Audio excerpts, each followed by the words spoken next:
Good evening, everyone, and good morning for those in Canada. I'm glad we can meet again with Gabu and our tonight's guests for another talk on affordable housing. I will try to share my screen where I'll give some context for tonight's talk. Now, do you see the full screen presentation? Awesome, yes, thanks.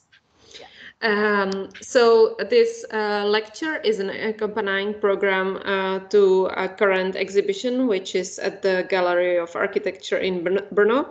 The gallery is currently run by the Faculty of Architecture at the Brno University of Technology. And the project which is exhibited is the Urban Conflicts Housing Manifesto by Austrian architect Gabu Heindl, based in Vienna. And basically the exhibition has a growing concept, and it talks about affordable housing or housing for all. And the plan is to, through this accompanying program and other brainstorming and networking, also with the guests of the exhibition, the plan is to present a housing manifesto at the end, at the finissage, which will be then presented by Gabu in Brno. But if you have access to Brno, go and see the exhibition. It's open until 10th of March. And I'll just show you a quick view. There is a little care manifesto by Gabu written some years ago. You can watch the previous lectures which happened so far. And you can also pin your opinion on housing on the scribble wall we have there. This is the little care manifesto. I wanted to mention that we had already 2 lectures. One was on the 1st of February with Viennese collectives joined or organized under the umbrella organization Habitat, which is a kind of a cooperative for housing, and they presented their projects. One was Living for the Future, and the second one was Schlorer. Go to the exhibition and check it. Another lecture was a week after with architects based in London called Architects for Social Housing, and we talked about social housing and regeneration of housing and demolition of housing in London. And tonight we have guests from Vancouver, and we will talk about social housing and tenant organizing, but I'll present our speakers a bit later. I wanted to mention that we have another lecture coming on 1st of March from Berlin. And then the finissage happens on 10th of March. It will happen in person in Brno.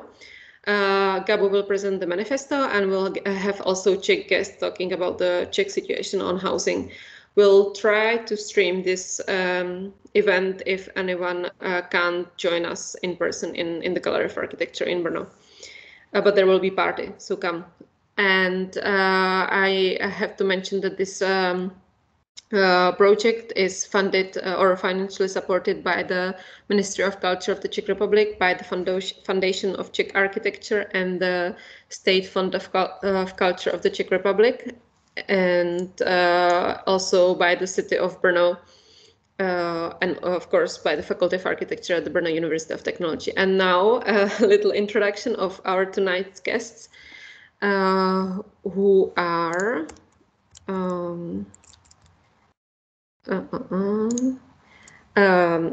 Marika Albert and Wendy Pedersen. So I start with Marika, who is from the BC Nonprofit Housing Association, who provides leadership and support to members in the social housing sector. And they basically do advocacy, education, and support to its members, and publish leading research that drives strategic solutions to the affordable housing and homelessness crisis. Marika is a sociologist and currently the policy director at the NGO, and she deals with research, advocacy efforts, professional development, and education program. But she will present the organization and her efforts later. So it was a quick introduction. And our second guest, Wendy Pedersen from the Downtown Eastside SRO Collective. I hope I said it now correctly. Is community organizer and director of the NGO, and this NGO aim to preserve single room occupancy, which the abbreviation SRO stands for. And basically they try to organize the tenants and help them to file complaints and fight for better conditions in the housing. And in 2018, they collaborated with Canadian academicians on research on the past, present, and future of these units. And both of them will talk on the housing situation in Vancouver, and also why there is not sufficient social housing, and what shall we do, or what are they doing with it. Also, I would like to welcome Gabu Heindl, the author, or the person, the architect based in Vienna, who runs the project and will present the manifesto in the end. And she will probably say a few words about tonight. Thanks. Thanks, Carolina, for this great introduction. I just say really just very few words why I chose to also include Vancouver into this discussion and questioning the housing crisis, or should we say the new housing question. Everywhere in the world, people live and house and have the same right to housing, or the same human right to housing. Everywhere in the world, in many places, cities, we see the same crisis in affordability of housing, in accessibility, in threats to homelessness of people. And having myself been in Vancouver and met Wendy and been kind of with other discussions, Marika was recommended to me as two activists from different, I call you both activists for a moment, from in different contexts, working on alternatives to market housing, and really on alternatives to what the market claims, how the market claims to solve the situation. I do think that Vancouver is, of course, very different in context, logically, to Brno, to Vienna, to London, what we just saw, and many of the cities that our guests are based in. But I believe strongly that we can learn from each other. Vancouver and Vienna, for example, have been voted most best livable city in the world often. However, completely different in terms of affordability, but also not. Also in Vienna, the city is not affordable for everyone. So we see some of the kind of global crisis logically in every city, but there's very different policies, and that's what we would like to bring together today, like have global solidarity in this kind of alternatives and struggles and proposals within this situation, but also to see what is based on a very local context that can simply not be neither compared nor translated, but how can we learn from the patterns that are literally similar elsewhere. And I'm happy to bring in Vienna and also in our debate, or I'm hoping that many of the guests also bring in their context, so that we can actually support each other and hopefully get out richer and empowered from this evening. But I'm handing over to Marika. I believe you start, and I'm very much looking forward to hearing about your work. Thank you very much for the warm introduction. Just going to bear with me, everyone, while I set up my slides here. I need slides to keep me on track. I am very passionate about housing, and I could talk about this forever. So thank you so much for having me this evening and this morning. My name is Marika Albert. I'm the Policy Director at BC Nonprofit Housing Association. So BC stands for British Columbia, which is the province in which the city of Vancouver is located on the west coast of Canada. And it's a really good protocol here to acknowledge the land, the Indigenous land that we're on. And so I'm calling you today from Coast Salish territory, specifically Squamish, Tsleil-Waututh, and Musqueam nations. We live on stolen land and we build on stolen land. And we can't forget this when we talk about the housing crisis in Canada. Indigenous people are shamefully overrepresented as people experiencing homelessness. We also have Indigenous communities that don't have access to clean water or adequate healthcare services. And have been completely marginalized within our housing system. And so it's really important for us as policymakers, as well as policy advocates, to really hold that in our space and in our minds when we do this work. So today, my intent with this presentation is to present an overview of kind of how we got to the housing crisis that's impacting us here in Canada, British Columbia, and in Vancouver. And focus in on how policy is really at the root of the issue and what this looks like and what we can do. So just a little bit about who we are. So we formed about 30 years ago. We are the provincial umbrella organization for nonprofit housing providers. We are made up of about 500 members, but there are about 700 nonprofit housing providers across the province.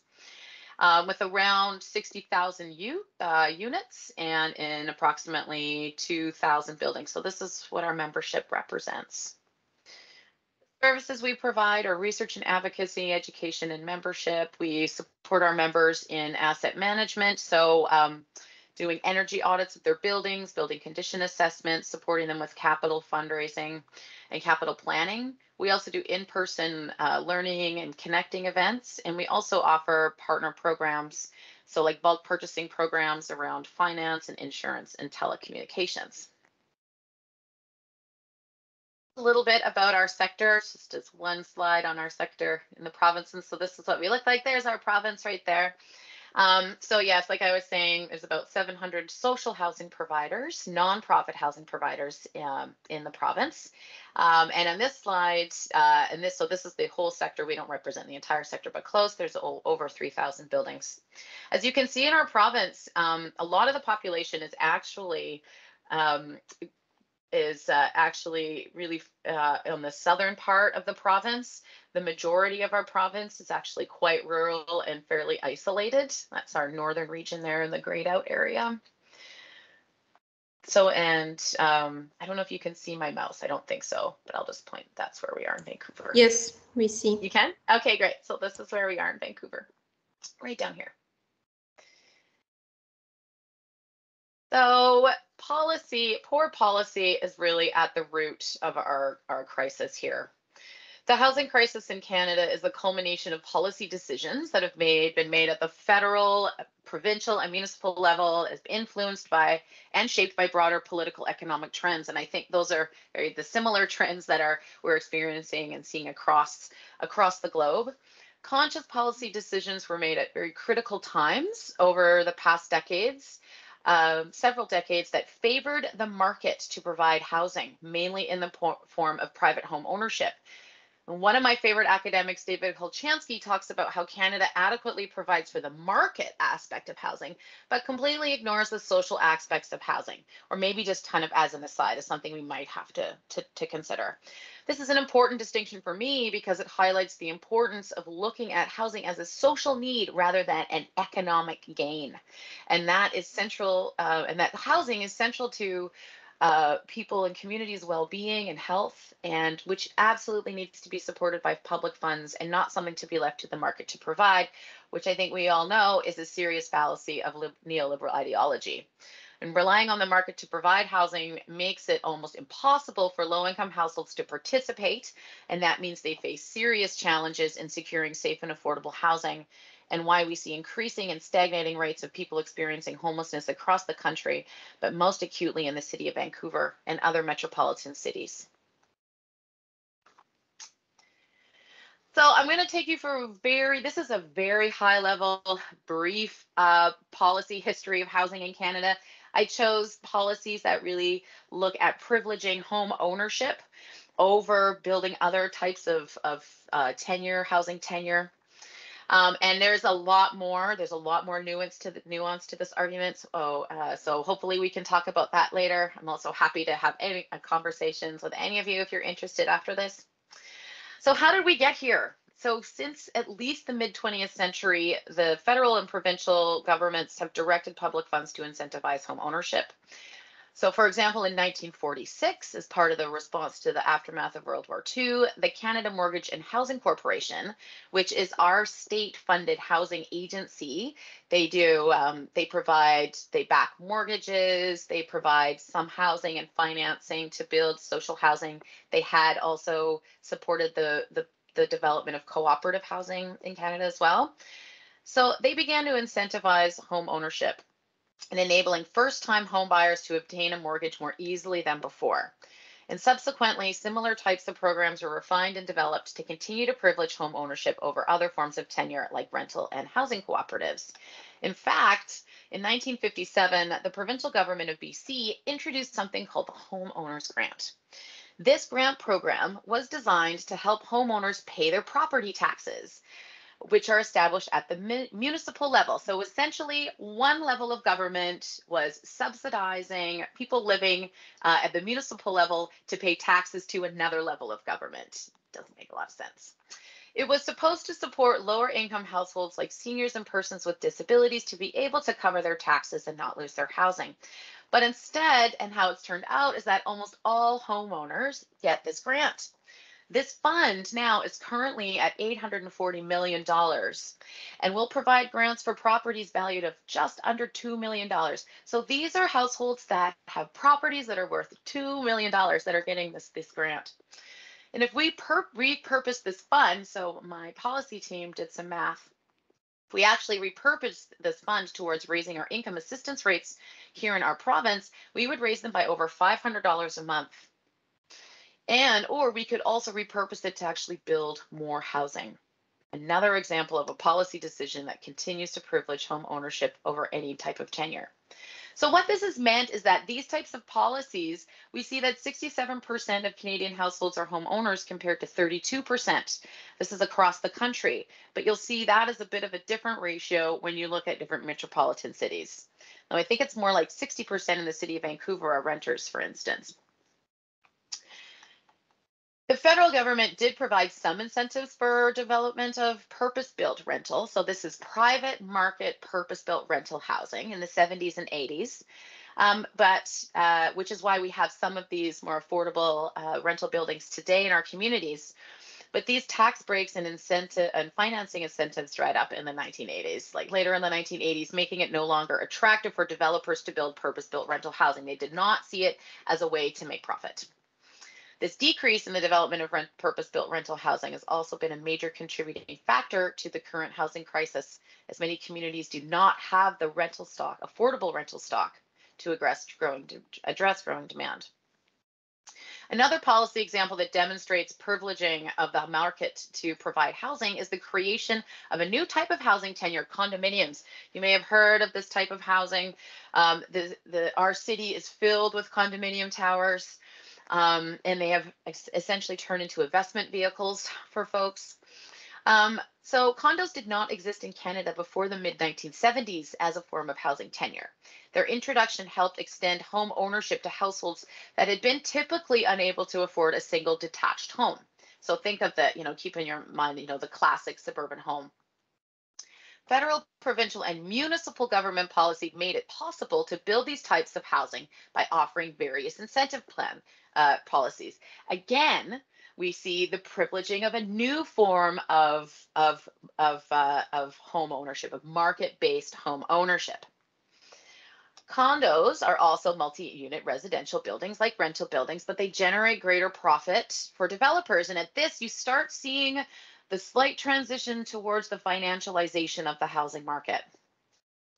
Rezoning was often not required for these buildings because many municipalities already had the appropriate zoning for multi-unit residential buildings, which had historically been used for rental buildings. And an unintended consequence of the creation of the condo is that we saw fewer and fewer purpose-built rental buildings being built, which is one of the other contributing factors to the housing crisis we see today. In addition to federal policy programs, various municipal land use policies also privileged home ownership over other forms of tenure.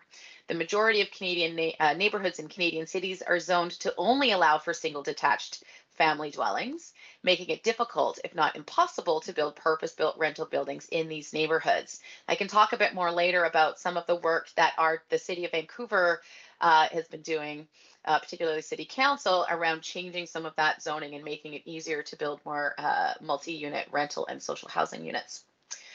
This has had a limiting effect on the expansion of purpose-built rental housing stock. And if developers want to build multi-unit residential buildings in these neighborhoods, they'll submit a rezoning application to the municipality so they can build larger multi-unit structures. One of the things we also hear from our members, so nonprofit housing providers who are also building housing or have who are running housing, is that they face major challenges during the process where rezoning processes where they're working to build more social housing units. There's a phenomenon, and I think some of you may be familiar with that. It's called NIMBY, which stands for Not in My Backyard. And it's at its most harsh when our members are attempting to build more supportive housing, supportive types of housing, such as housing for individuals struggling with addictions and or living with mental health challenges. Neighbors of these proposed supportive housing developments often use fear-mongering as a way to garner support to deny the rezoning application, which effectively stops the supportive housing from being built. So in our experience, in our members' experience, municipalities now are a huge barrier for us to be able to actually build affordable housing. And this phenomenon of NIMBYism is quite remarkable. The federal government did provide housing, they did build some housing, some social housing, and provided funding to do that. But that program ended in the 1990s under a conservative government. We had, and so what happened then is that the federal government transferred a lot of responsibility for housing to provinces. And in British Columbia, we saw a tiny little trickle of the development of affordable housing and non-market housing, but really not enough and nothing adequate enough. What I've also, I haven't talked a lot about the disconnect between income and the cost of housing, and I just want to say that the average price of an apartment increased by 45% between 2006 and 2016, while the average wages in BC increased by only 26%. So essentially, when we're talking about this kind of housing, you see, this is my graph here. This is wages, and this is the cost of housing, and there's this huge gap between it, and we are not addressing that gap. So I'm just mindful of my time, so I'm just going to scoot along here. So I just wanted to take a look at some of the statistics, just looking at what rental housing looks like in the city of Vancouver in our province. The Canadian Rental Housing Index is a tool that we've developed. You can check it out at rentalhousingindex.ca. We take census data, and we create community profiles and renting housing data to really understand what the health of the rental markets are and rental housing is in cities across the country.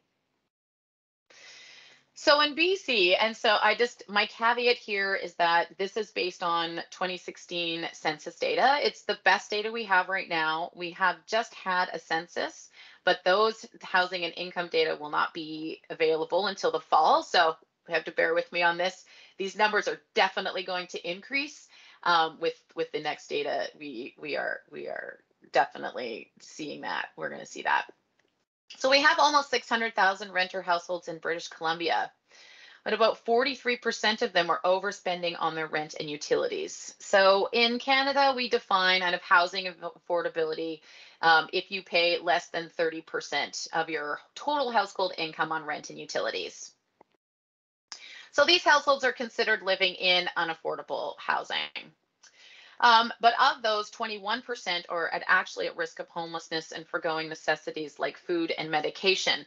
So when a household is spending over 50% of their income on rent and utilities, we know that these households are at risk of homelessness any kind of life event that could disrupt their income, or somebody has to take time off or take care of a sick loved one, anything like that, these households are at risk of homelessness. What does it look like in Vancouver? Pretty much about the same. So as you can see, I mean, by these statistics, you can see that the city of Vancouver and the Lower Mainland really kind of have a large influence on what the statistics look like for the province. We're the most highly populated area in the province. But again, in the city of Vancouver at the time, 44% were living in, or they were overspending on rent and utilities, and 23% were actually at risk of homelessness. And making decisions like, do I pay my electricity bill today or do I buy groceries? Not a decision that anybody needs to be making, should be making at all. So what needs to be done? It's our work at the Nonprofit Housing Association to continue to push all levels of government to continue to fund nonprofit housing as an affordable solution to our housing crisis. And I just wanted to show you this slide. So in 2017, we created something called an affordable housing plan for BC. And in this plan, we demonstrated that over years of policy neglect and funding neglect that I just kind of oriented you to, we need 80,000 affordable rental units to fix our housing backlog. So all of that previous neglect, we need 80,000 units to address that across the province. Now, 10 years into the future, we need an additional 70,000 units, so 7,000 units built each year over 10 years to then address growing demand and need. We've also demonstrated that the average annual cost for the investment, and we really encourage, we are encouraging all of our provincial and federal colleagues to really take a look at this. One of the wins that we had actually was that we were able to present this plan during a time of government transition. So we were elected a more progressive provincial government that actually took aspects of that plan that we wrote and incorporated into something called the 30-point plan for housing for BC. Our CEO also participated in something called the expert panel on affordable housing, and there were 5 calls to action out of this. And a lot of it really is about focusing on making better policy decisions and addressing the poor, terrible policy decisions we've made in the past. So we really need a planning framework for municipalities that encourage housing.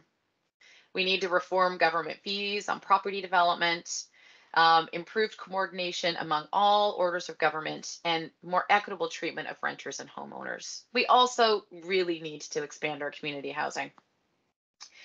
I mean, for me, one of the main ways for us to actually address this, sorry, I just wanted to go back to this slide for a second, is that I think really we need policies in place that disconnect housing from the market completely. And then we need to invest public funds into building the right kind of housing supply in our communities. So a lot of private sector developers talk about supply, supply, supply. We just need supply. We don't actually agree with that. We need supply, but we actually need the right kind of supply. We need multi-bedroom units for large families. We need units that are rent geared to income. We need housing with on-site supports. We need independent housing, we need low-income housing, and we need housing for people who really need a close community around them. We need all the kinds of housing to ensure that people in our communities are safe and have a place to live and thrive in the way that they need to. Here's some other suggestions for local governments, but I can skip that as I'm at my time. And I just want to say thank you very much for the opportunity to talk today, and I look forward to the discussion. Stop sharing my screen. Is my screen stop sharing now? Yes. Okay, perfect. Great. Thanks. Excellent. And now we'll pass the word to Wendy. Wendy, the floor is yours. Okay, great. Can you hear me? Yes. Hi, everybody. It's very nice to be here today. As I was introduced at the beginning, I'm a community organizer around housing issues, and I live and work in one of Canada's poorest areas. It's a neighborhood called the Downtown Eastside in Vancouver. And thanks, Marika, for showing a map of where we are. so I don't have to give too much context. I've been a resident in a housing co-op here for 30 years, and I've been working on many community-based housing initiatives related to housing. So I just also want to thank you, Marika, for acknowledging the Indigenous territories. And we're learning more about that in British Columbia because we are a freshly colonized, settled territory. So there's only been like 3 or 4 generations of settlement here, European settlement. And I'm hoping that we can all start to be more open and curious about the Indigenous ways of being in relationship to land. And I'm just so thrilled that Gabu invited me today because she's one of my social housing heroes. I look at Vienna wistfully and jealously and wish that we also had as much publicly owned housing. It's 60%, I think. In Vancouver, we only have 8%. And I'd like to be part of removing land from the market for social housing, like Red Vienna, or even better, so that one day we can reach 60% or even higher. So what does Vancouver look like now in terms of housing and housing policy? Marika, thanks for your really great big picture of the policy situation in Vancouver. On the ground, thousands of people are homeless in the city of Vancouver that I live in and across the province, sleeping outside in the winter in tents. Last night I walked home at 10 p.m. from my office and I saw 2 groups of people in 2 separate places burning fires on the sidewalks to keep warm, which I've never seen before. Every day the housing crisis is talked about in Vancouver at dinner tables, on buses, in cafes, on sidewalks, and there is a media article about it every week at least, sometimes every day.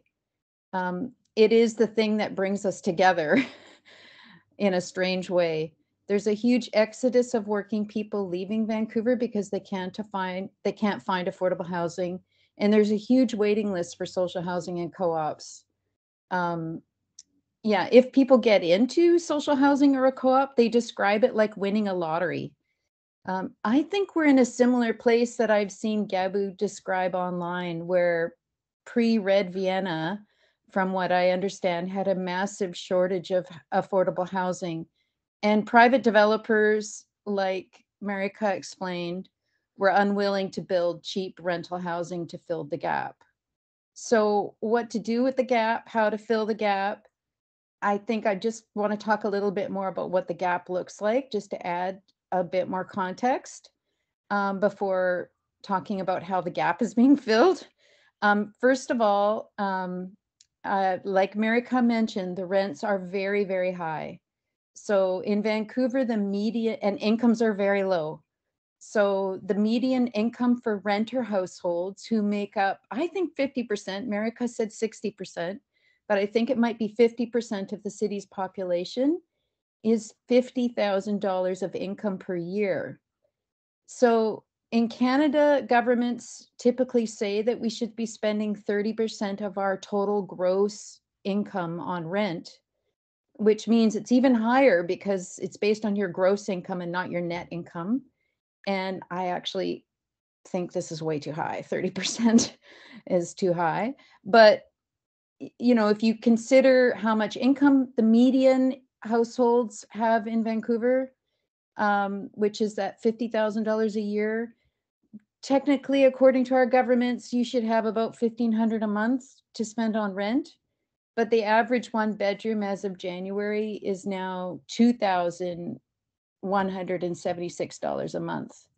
And 2 bedrooms are $2,800 a month.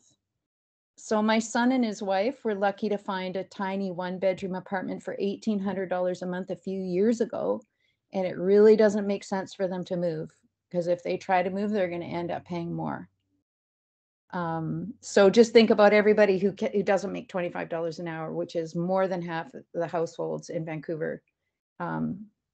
they really can't even come anywhere near the rental price and rent a decent apartment. So another important backdrop that Marika didn't mention in detail is the province and the federal government's social housing construction programs are very weak, and they were dismantled, like federally in the Canadian government in the mid 1990s, and then provincially in the early 2000s.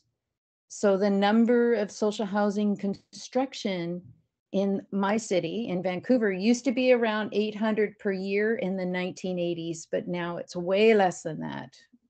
We're lucky if we get 200 a year, and sometimes that 200 a year is it's not at the deepest affordable levels that are needed in the city. So income programs are very weak too. Like Marika said, putting money into improving the welfare rate or the income assistance rate for people who don't have a job or who cannot work or who are on disability makes very good sense, but that's not happening. And those people only have $375 a month for rent. So that's nowhere near enough to be able to afford an apartment. And that those cuts to those income assistance programs and wage programs have been happening since the 1970s. It was easier to live on welfare in the 70s, 80s, and even the 90s, but it's just impossible now since the early 2000s. So another key dynamic in the housing crisis is where I'm focused on, and that's happening around the older private rental stock. So we're losing these old private rental apartment units rapidly mostly because landlords are re-renting them for huge rents when tenants leave. So the rent control that we have in BC is actually strong enough to prevent the developers, or strong enough to prevent developers from building new rental housing. They are building condominiums, and like Marika said, they're into home ownership, being incentivized into building new homes because they make more profits. But it's also weak enough, the rent control, to allow housing property investors to buy older apartments and raise the rents for new tenants.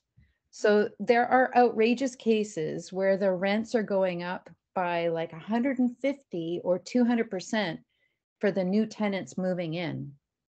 So as you can imagine, the housing investors are coming up with very creative ways to get their old tenants to move out. And we wouldn't need as much social housing. We still would need it, but we wouldn't need as much if we could control rents at the turnover. So when tenants leave in these units. So the name of the rent control that we need that controls rents on turnover is called vacancy control. And the reason we don't have vacancy control across my city or the province of BC is because we have a union of landlords called Landlord BC, and they are very powerful, and their members are gambling their investments on the basis of not having rent control. So they're buying apartments expecting the political reality won't change and that they'll be able to, upon turnover of their units, increase the rents to very high levels. And the progressives aren't rallying for it either. The progressive organizations, like we need BCNPHA, who's on the panel today, Marika's group, to also come out in favor of it. So that's my overview of the gap and the problem, to add to Marika's excellent overview. So what solutions do we see coming? There's no Red Vienna deeply affordable social housing massive construction program and luxury tax happening, unfortunately. Our governments are working on incentivizing the private sector to build new rental housing. So the mantra is supply, supply, supply here. And there's even so-called independent lobby groups popping up, like one of them called Abundant Housing.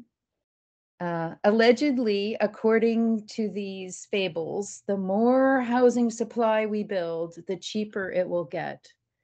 But as you can imagine, incentivizing the private sector to build the number of housing units that you need causes some inherent problems. One of the main problems is that most of our housing will be built by the private sector, and we'll have to do what they want us to do. And they'll set the rents at whatever they can get away with, unless, of course, they are compelled to control rents. But if we compel them too much, they won't build at all. And they'll go on a capital strike and take their money elsewhere, and we'll end up with zero, or so we are told. So our governments are dedicated to collaborating with the private sector, and they are getting cheap financing to private developers to stimulate the construction of more rental housing.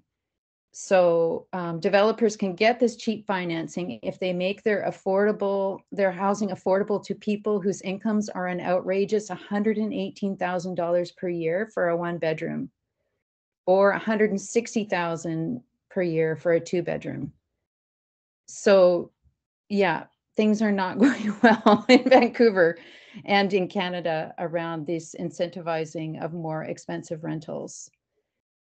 So how is this playing out? Vancouver, actually, the municipality of Vancouver has designed a program to get deeper affordability. So they're trying to get a little bit extra housing, like 20% for the people in the $30,000 to $80,000 range. I think that's admirable, but it's still not dealing with the actual depth of affordability of the quantity of the housing that we need. So there's also, if somebody's interested after and wants to ask a question, like there's some spin that goes around that's confusing the public around this in terms of the discourse around the housing issues and like government announcements about this affordable housing, and they're announcing the these incentives for cheap financing as housing money for affordability, but it actually isn't and really going to achieve much affordability because it's just for financing. And the nonprofits are having to deal with the situation too. They're kind of forced to, they're kind of hamstrung because they've got to use the same financing schemes, and they're being told that their social housing projects must pay for themselves. So they have to have a stratification of incomes in their buildings and have some people paying very high rents in order to afford the 20% in their building of very low rent. And that's causing a lot of problems too. In fact, in my neighborhood, there's 2 big social housing projects that for years have rented at the lowest income, so 100% at income assistance for people on welfare. And recently, they've been forced into a new housing agreement with our provincial housing government, called BC Housing.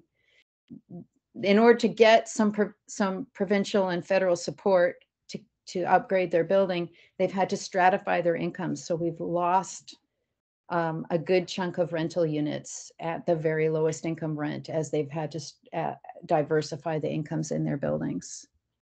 So despite all that gloom and doom, there has been some policy wins on the ground, thanks to efforts of hundreds of organizers like me, and I see Jean is on this call, and others over the decades.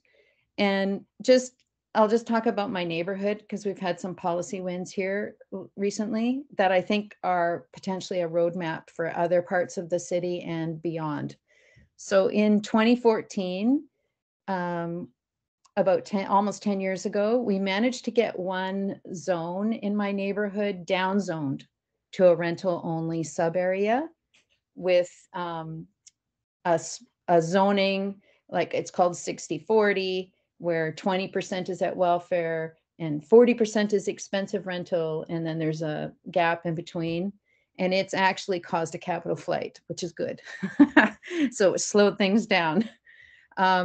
So we fought for, in addition to that, we fought for and got an anti-conversion bylaw on the lowest income rentals called SROs, which are residential hotels with single rooms for people they share bathrooms and no kitchens. And we got that anti-conversion bylaw about 20 years ago. And that prevents these 100 properties of lowest income rentals from converting to offices, tourist hotels, or condominiums. That bylaw was not strong enough, however, to prevent them from increasing the rents to more expensive rentals. So because the rent control was too weak. So we were losing 3 or 4 of those buildings every year for the last 10 years or so at turnover. But just a few years ago, in 2018, we ran a citywide rent freeze campaign. And just this last December, we won Vacancy Control that's attached to this small group of 100 very distinctive private rentals, or SROs. So and it's a municipal program, not a provincial program. And if you're very interested in the policy differences, that's kind of a longer, more complex discussion, but it's a really good model for rent control. And it's being challenged legally by the landlords right now in court, and I hope they lose. And they've hired the most expensive landlords probably in the world, or lawyers. They've hired the most expensive lawyers.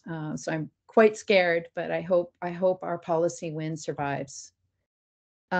We also got a full expropriation of 2 very large private properties that had hundreds of tenants living in them. And these properties were not meeting the maintenance standards. And now those 2 properties are being designated, empty properties are being designated for new social housing. So that was a huge victory. And it looks like the 3 levels of government, the municipal, the provincial, and the Canadian federal government, are coming together with a bigger strategy around these 100 of the lowest income rental properties in the city, which are the SROs. And we're not going to get everything that we want, but cross your fingers for us, and we'll see where we end up with this. And we'll know more this year. So in the meantime, I'm working in those hotels, those residential hotels, those 100 properties, and working with the community to develop a mutual aid network with the tenants and to increase tenant organizing and tenant power, and trying to develop a tenant-led model for governing these 100 rental properties that we are easing into communities' hands slowly through these policy wins, making it less attractive for the landlords to keep them, and closing off their pathways to flip them to speculators and pushing them like a dam, or we're like changing the river flow more into community hands. We're also trying to get a land trust established for buyout packages to create a more holistic community-based model for housing. And so that's really interesting too. And we're just getting going with that. And actually there's a city in Canada called Montreal, and it's part of the French-speaking part of Canada that has some really interesting actions going on there. And if you wanted to meet with them, I know some good people there who are really doing innovative policy advocacy to get more social housing. And they just got a right of first refusal mechanism on 300 apartment buildings there, which is so exciting. And there's also a landlord registry that they just announced a couple of weeks ago that we need to look at replicating here. So that was my glimmer of hope for you, that even though it's really bad and we only have 8% of our housing as social housing, there might be some hope for us in the future. Thanks. Thank you for your contribution. And now we open the discussion. We start with some questions from Gabu, or like the discussion mainly between Gabu and Marika and Wendy. And then in a few minutes, we'll be happy if everyone who has any question joins. I mean, in fact, everybody who has an urgent question should raise it right away. I think that's lots, and we're happy to also share the room with all of you. No need to just have only us four kind of visible. Hey, Marika, Wendy, thank you very much for this introduction to Vancouver. Some of it, of course, we could follow really well. Some of it maybe is very specific, but I tried to actually make notes, and I think, I mean, honestly, the way you ended, Wendy, I noted down at least 5 to 6 powerful, relatively powerful policy wins. So, you know, if you had just proposed or just presented that, one could imagine, oh, wow, something's happening there. Quite, you know, like some steps. And of course, it needed the larger picture of like saying generally it's awfully bad, but there's these small steps that are getting us somewhere else. And I think that is really what maybe, you know, what I do think is the only way anyway. It's like, it's what you could call in policy, in political theory, it would be called hegemony policy. Like you just make little steps, but you have a larger future in mind, or you have a kind of, you have larger goals in mind. No?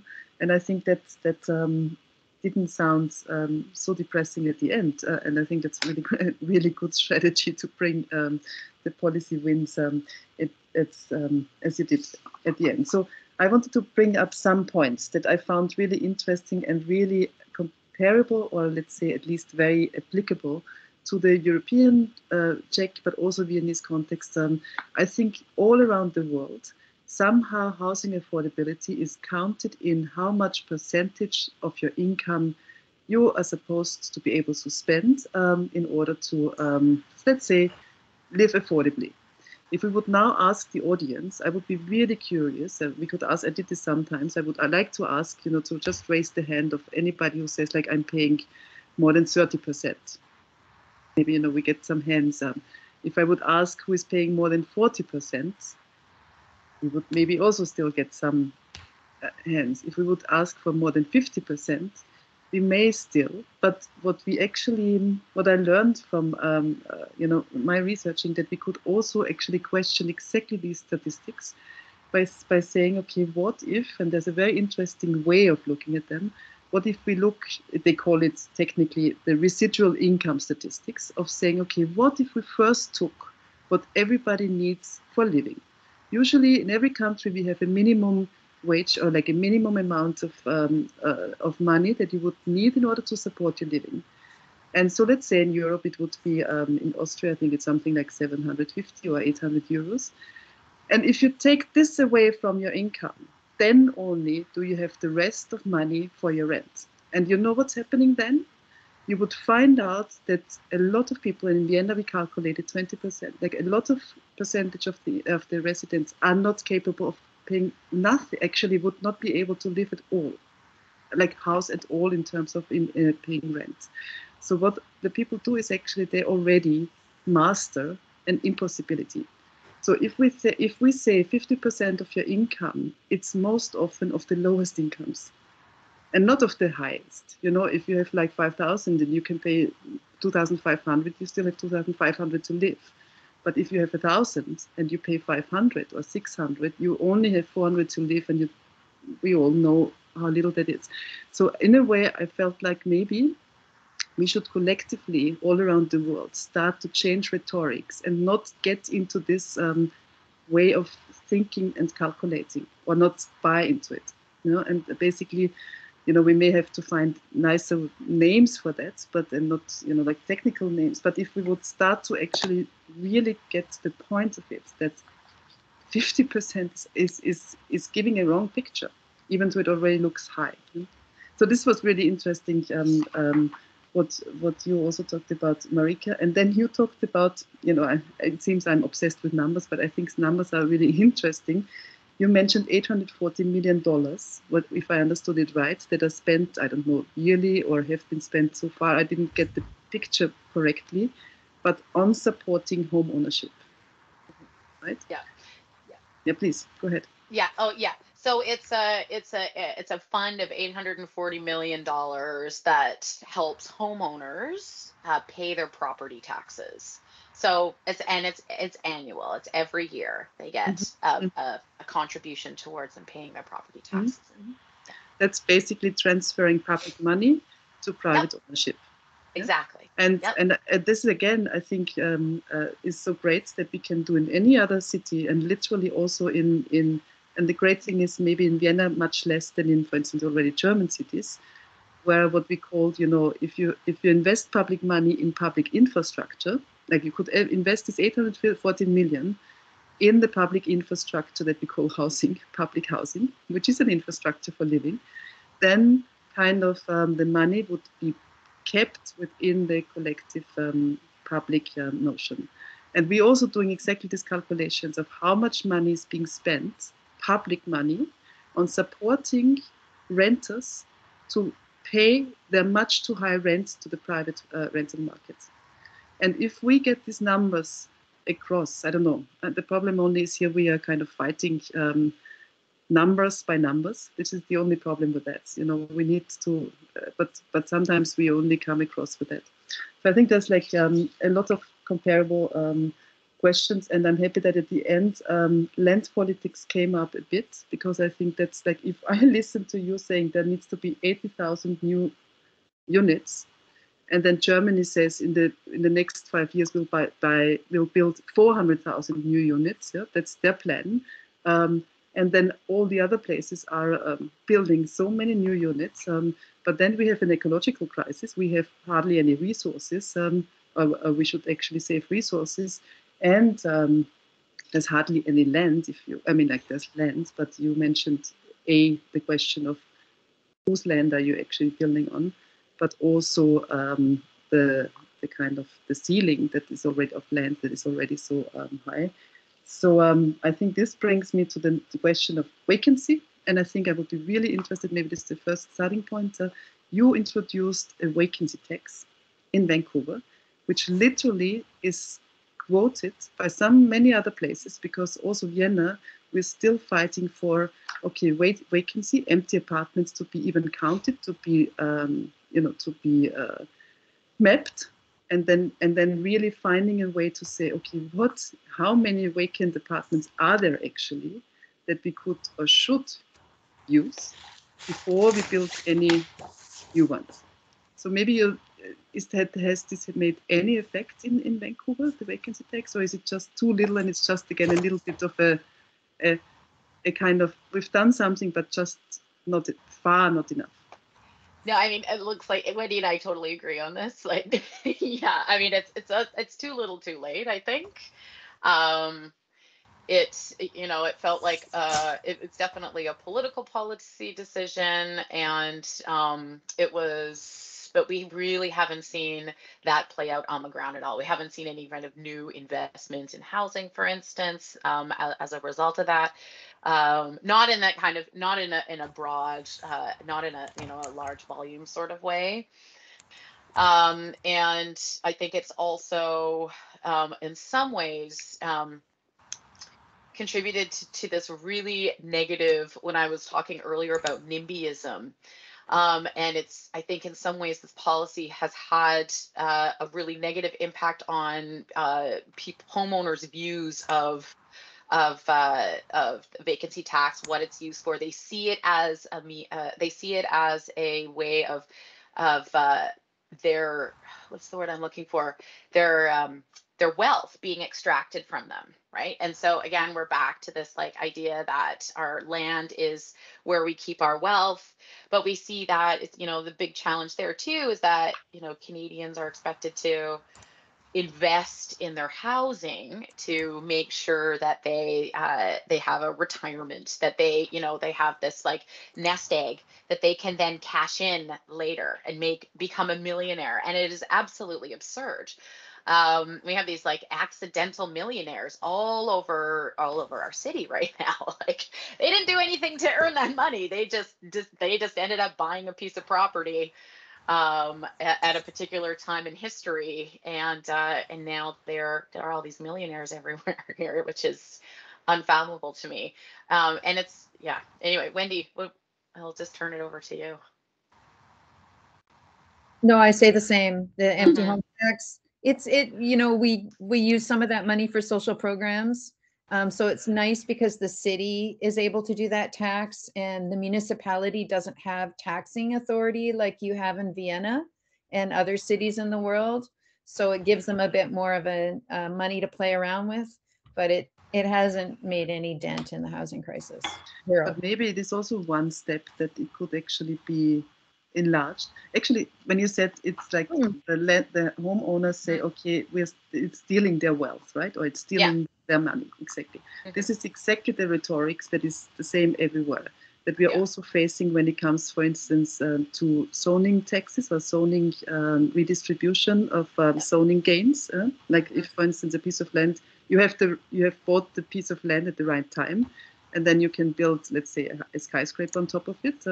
This is a how did you call it before? You call it a winning the $1 million jackpot. The lottery. Oh yeah, the lottery. Yeah. You kind of just won the $1 million lottery, right? But this is another one of these issues. What I found really nice when we talked to somebody in Basel, who has since the 70s actually they have calculated how much profit is being made by a zoning decision, like green land being turned into housing and so on. This was kind of good calculation. And then they actually took, let's call it taking for the moment, that they took 70% of this profit from the private investor and dedicated it to public development, public space, and so on. And of course, now you have to imagine it's not 1%, it's 70% of kind of stealing of what people would consider their logical gain of their jackpot. No? But what was so nice is that the politicians there, or the policymakers there, said it all changed also in the public, let's say in the public acknowledgement, when they turned and changed the rhetorics. They actually said, you know what?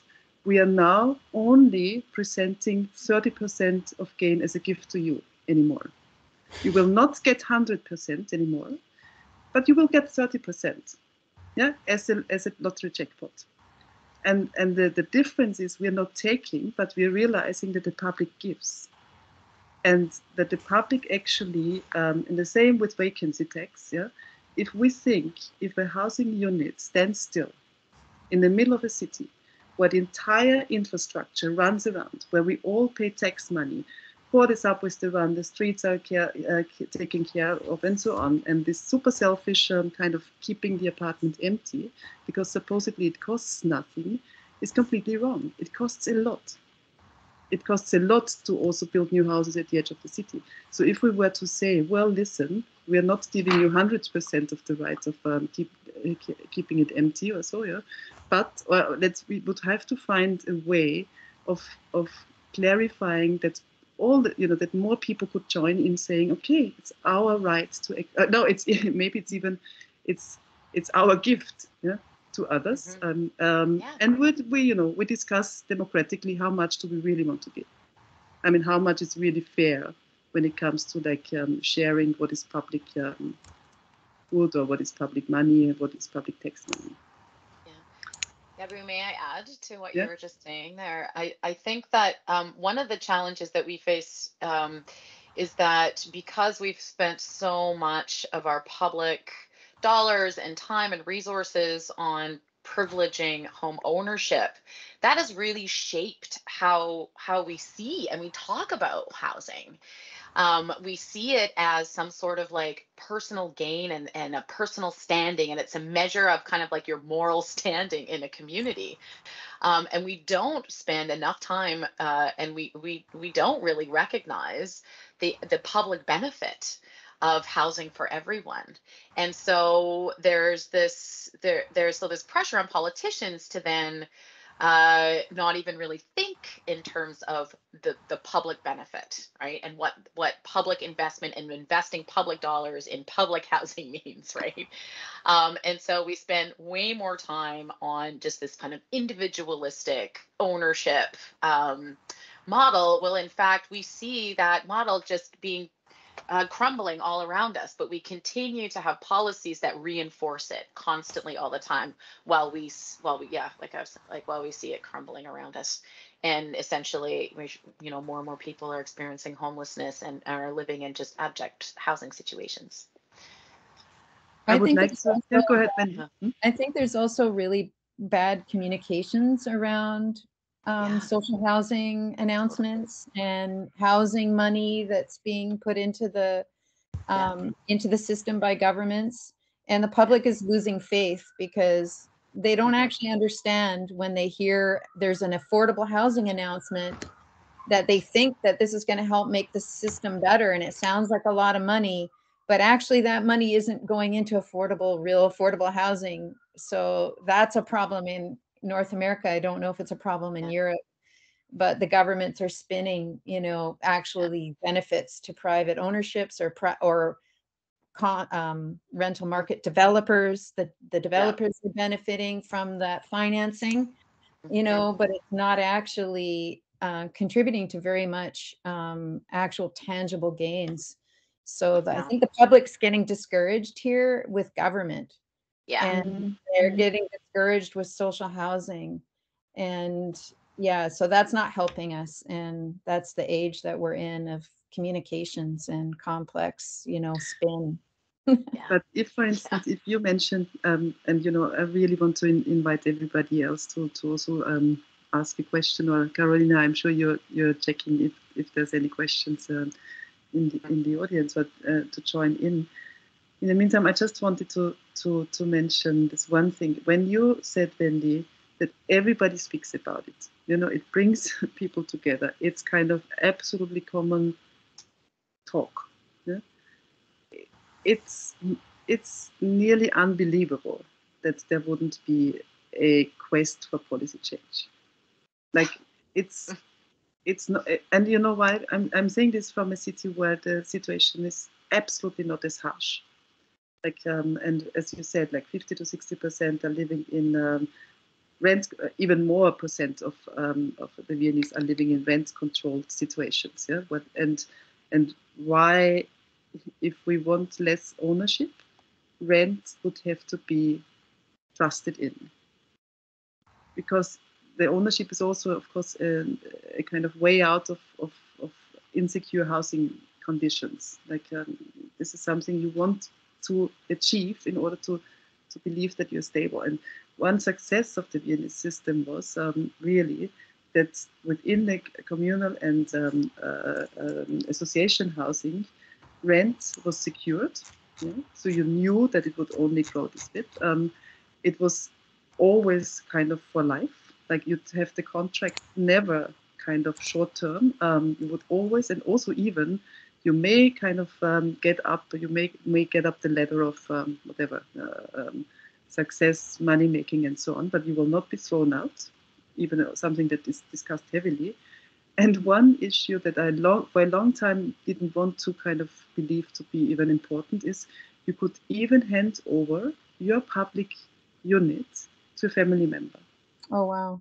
And this is exactly what people think that, of course, ownership does. It also supports your kids. Mm-hmm. So there is kind of security in renting that is as strong as if you'd own it. And if that's achieved, then there's no need anymore to have have debt, paying back a bank, being in trouble. I can actually even move to another place more easily. So that would be the new sexy in a way, yeah. So it would be great to kind of have a campaign of what renting could be, and how renting from public or like from kind of some sort of non-market housing would even keep the money within the non-profit or public circle. And But of course, I think this is really what we would have to work on, because to understand people's concerns, I understand everybody who is within this. The market is very strong and good in discouraging people, in discrediting renting, and in actually making it feel totally unstable and insecure. That's so true, Gabu. Like, you would think we would have a revolution, but the problem is everybody understands the problem, but the solutions being proposed are very neoliberal, and people think that's okay. So they're going along with it, but still seeing no results. So maybe at some point we're going to get to that point, and that, the revolution comes. But people like us need to be also pitching the correct, helping to educate the population, like you say. And I think we can learn a lot from countries that have a socialist background that can get good at explaining the public benefits and the possibilities of social housing. And in the last municipal election, it was a big turning point in the city, and we wiped out the entire city council, neoliberal city council, and we got a slightly better council, including Councillor Swanson. I don't know if she's still on the call here, but she ran on a rent freeze. Yeah. And that was big. Every door we knocked, and we galvanized 300 to 400 volunteered for her on the ground, door knocked across the city. Every door we knocked on, everybody said, yeah, that totally makes sense. And that one city councilor was able to shift the discourse at city council for the last 4 years and pull everybody more her way, because she's so smart and has been a social housing advocate and an anti-poverty advocate for so many years, and is so well researched. So we need to do it again, and we do need to cut through all that neoliberalism, but we're just awash in it here. It's like the air we breathe is neoliberalism.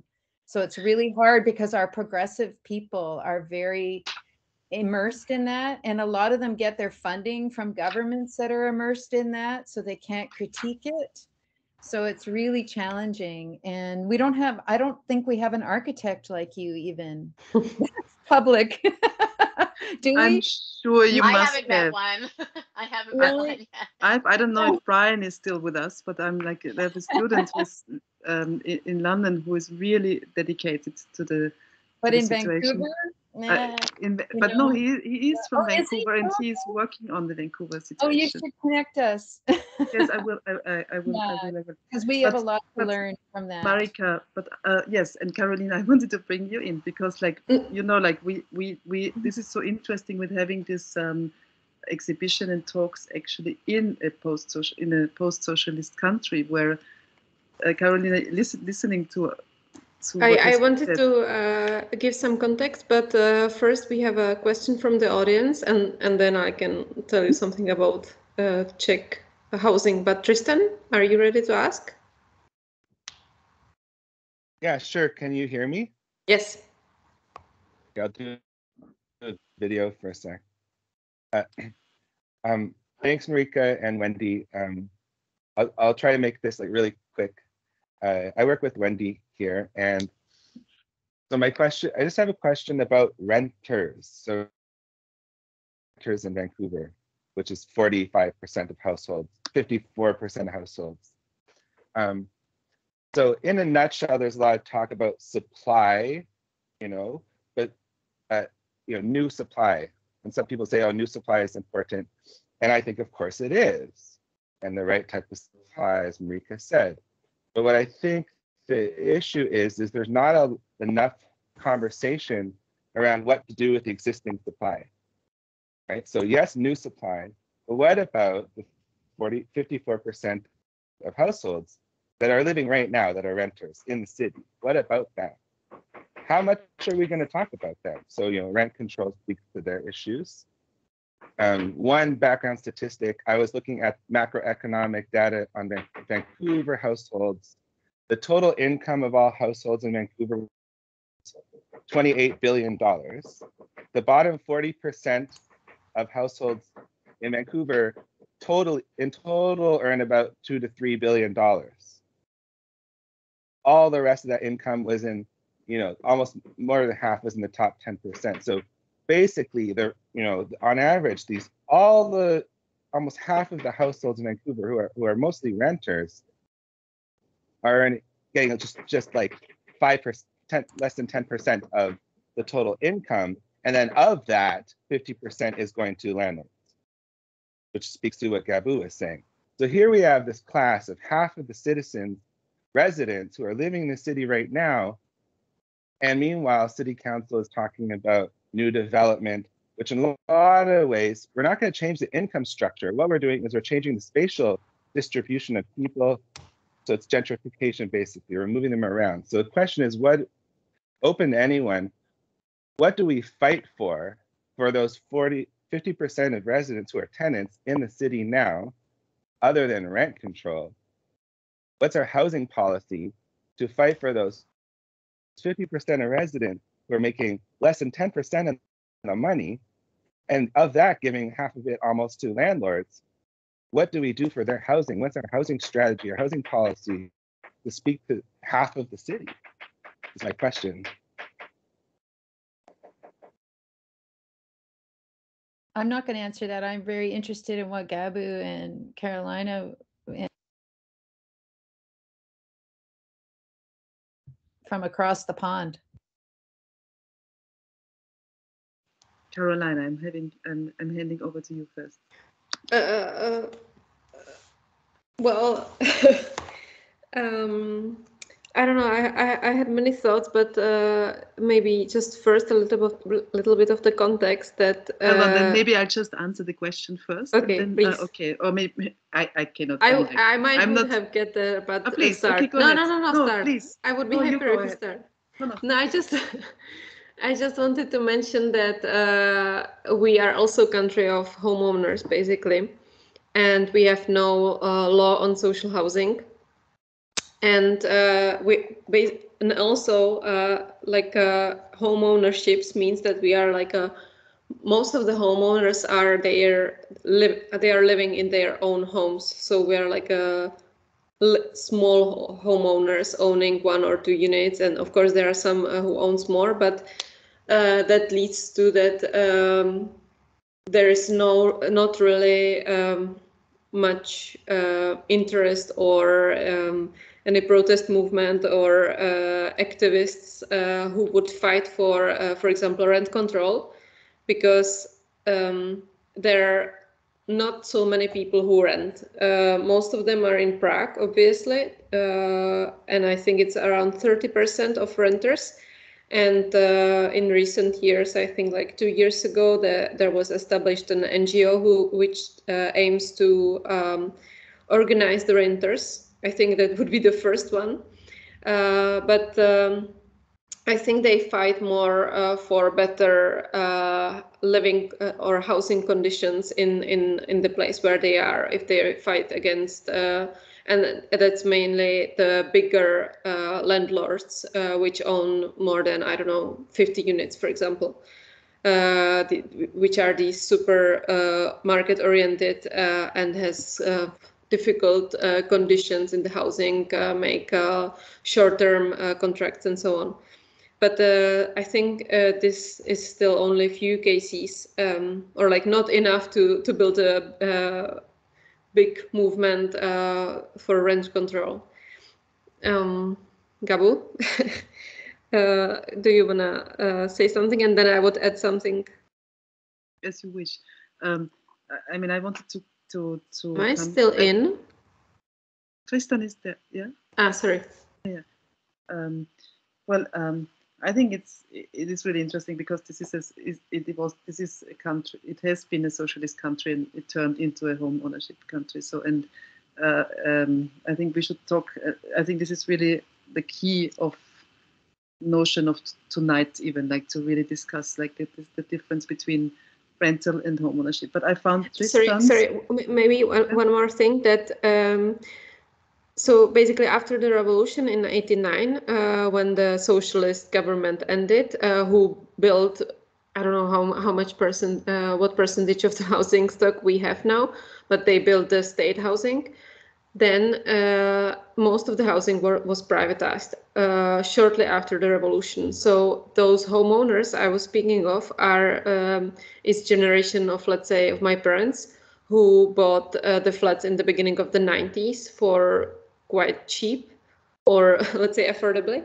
And so we now have quite a generational gap, because my generation, I'm 30, who wants to now buy a flat, it's much more complicated. And okay, until last year we had quite cheap, what's the word for the loans from bank?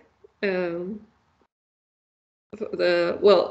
loans from banks for housing, they were quite cheap, but this year they got even, like, the conditions got much worse. So, but until last year, some people still, or like young people still, were buying flats, but from this year it got mortgages. Thanks. From now on, it's only for the high top earners, so it's not even less available or affordable. Sorry, Gabu. No. I think this is exactly what these workshops are for, to bring together this totally different starting points, or even like restarting points, because you had a complete public sector completely privatized, and now facing similar issues. Maybe I'm jumping now back again to to Tristan's question, because I think it was important, and it relates to what you said, Carolina. If I understand it right, and I hope you're still here, Tristan, your question was, how do we support renters that are still renting?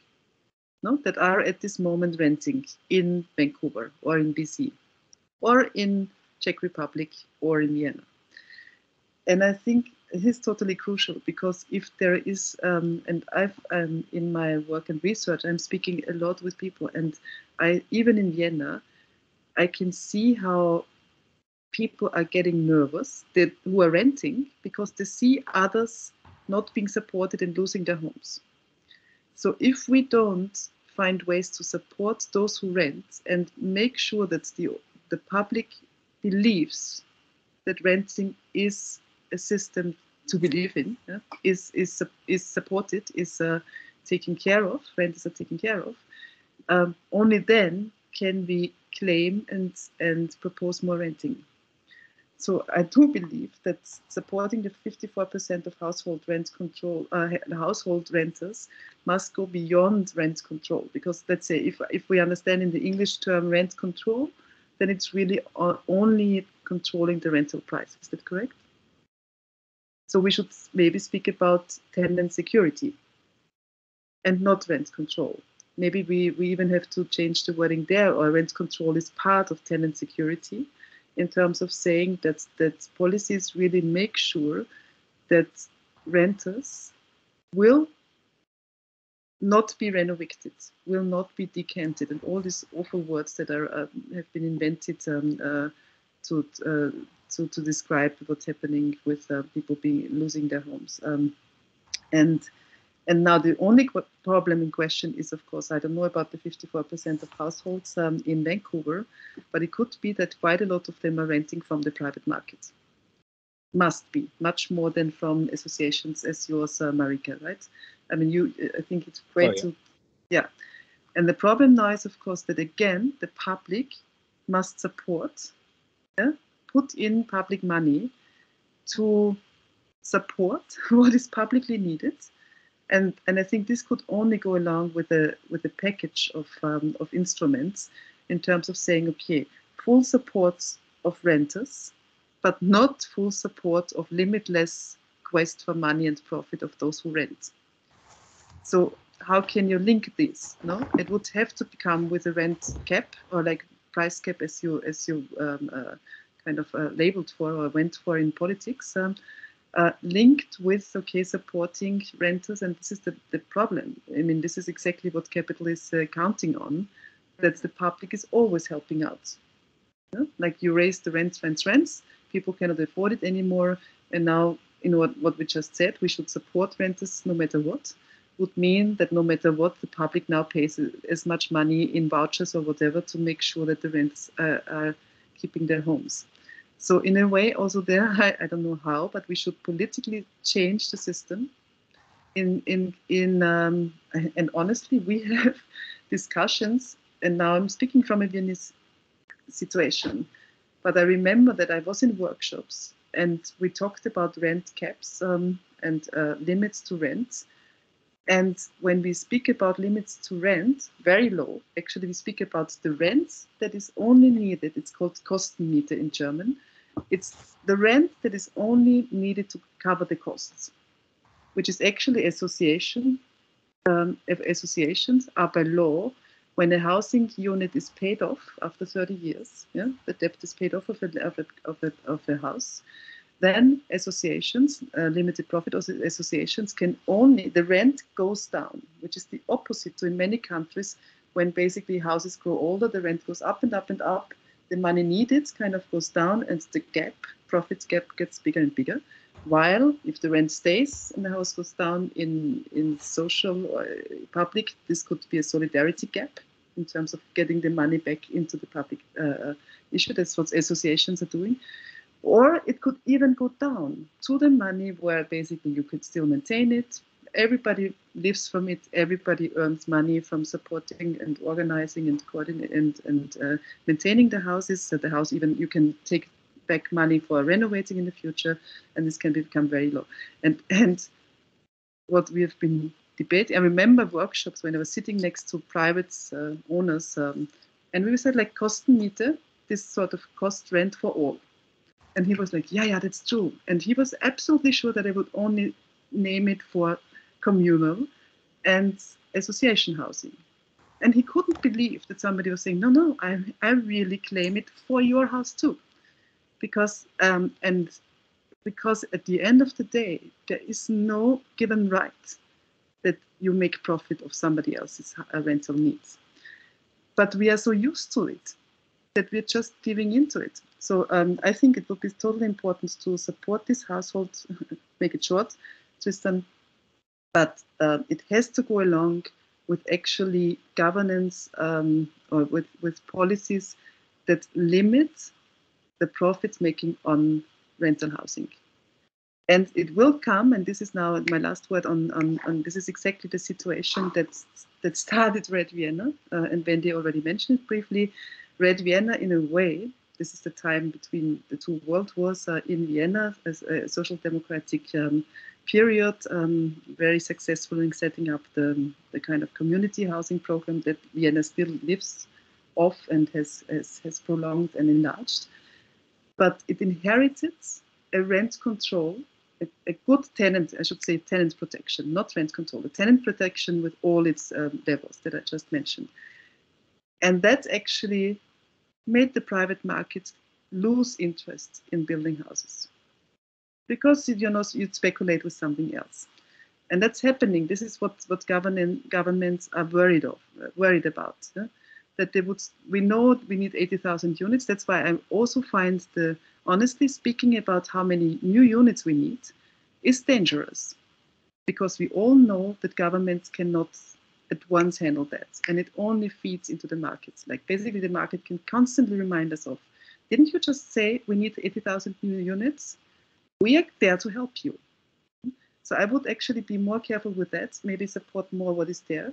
And then basically, okay, so let's say we have this good tenant protection. Housing, speculating with housing doesn't pay so much profit logically. Yes, that's true. But now if you had strong governments and would act like historically Red Vienna, which was a very comparable condition of a serious housing crisis, minimum spaces and so on, saying, okay, we are now not setting out in incentives for the private markets to please build and help us build, but buy land themselves. And land could be bought because, again, if there's no speculation on housing, there's no speculation on land. It just goes parallel. So land prices went down, and this is where basically they started a city land trust. So you'd have a community land trust, but the community was the commune. And this is also still large, and could actually have active city development and started to build this communal housing program. And this is more interesting. That's why I sometimes think it's more interesting to learn from Red Vienna than from the Vienna model today, because the Vienna model today frightens everybody. It's like we can never achieve 450,000 units. You know, what is Vienna today? But maybe we could achieve the first 5,000 or 10,000 units, more comparable to the 100 years ago situation, because there was a starting point and every city can start. But Tristan, did this somehow kind of answer your question?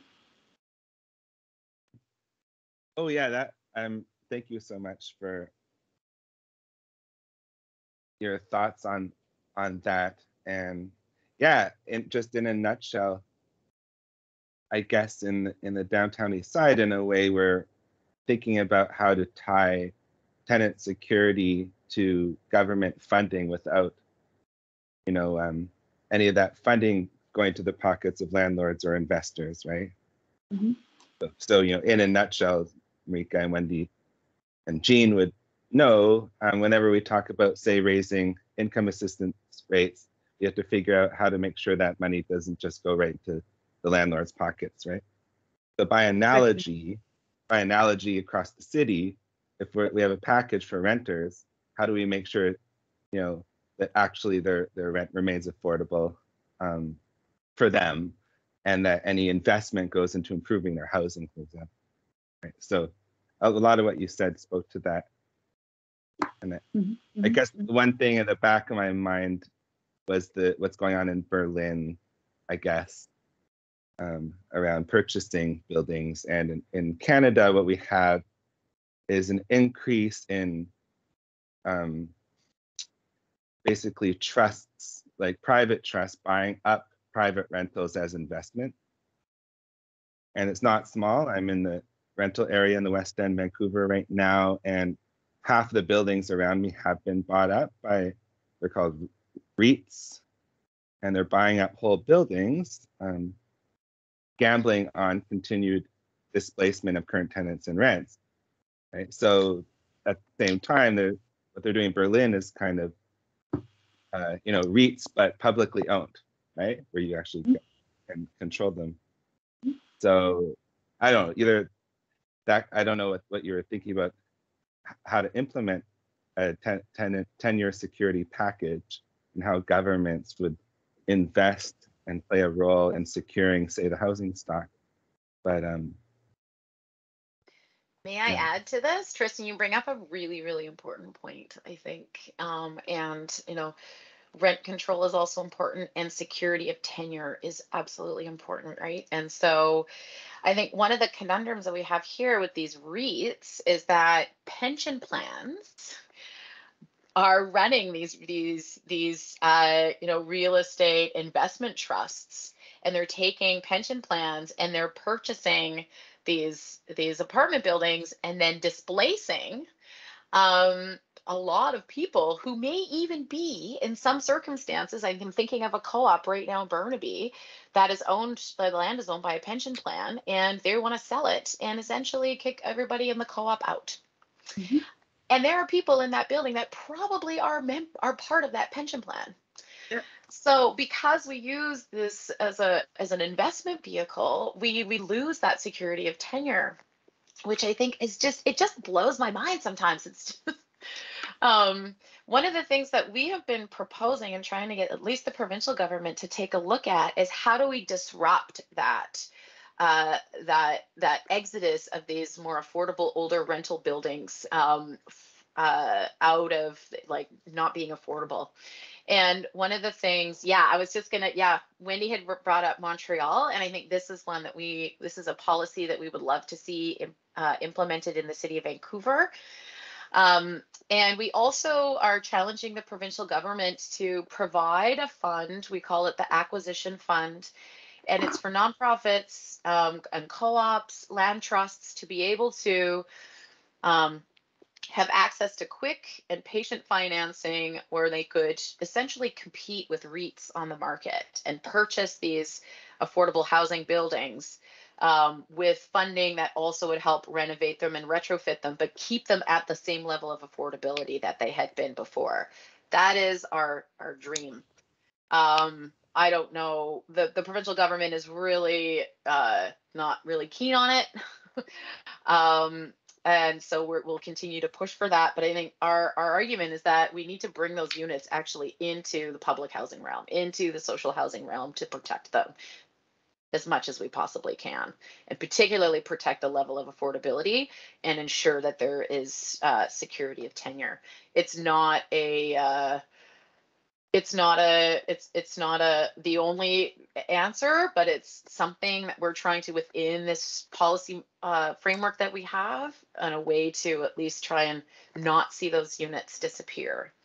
And I don't know, Tristan and Wendy, I'd love to hear. I mean, your work is mostly, you're focused in the downtown east side, but I think that the secondary rental market is a huge problem too in the city of Vancouver, and that the secondary rental market, for those who aren't familiar with it, it's rental units in private homes, in private single detached homes. So someone will purchase a home, and then they'll have like another unit, often called basement suites or garden suites. They're not necessarily, I've lived in a few, they're pretty terrible housing, not a lot of light.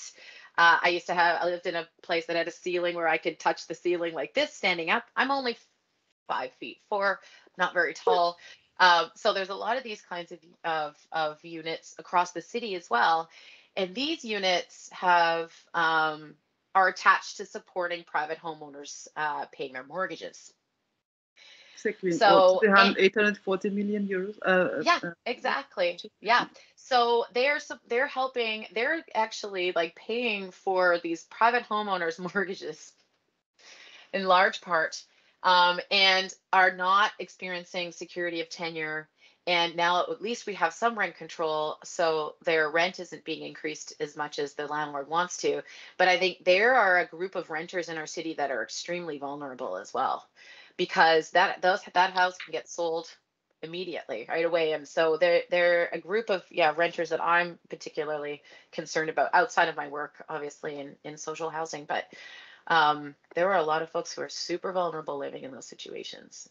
We need to address that, because the government has just relied on the fact that, well, we can just have these secondary suites, and that's an important part of the rental market. And it's like, it's not really, it's not reliable, it's not secure, and it should be publicly funded. So that's my secondary rental market rant for you.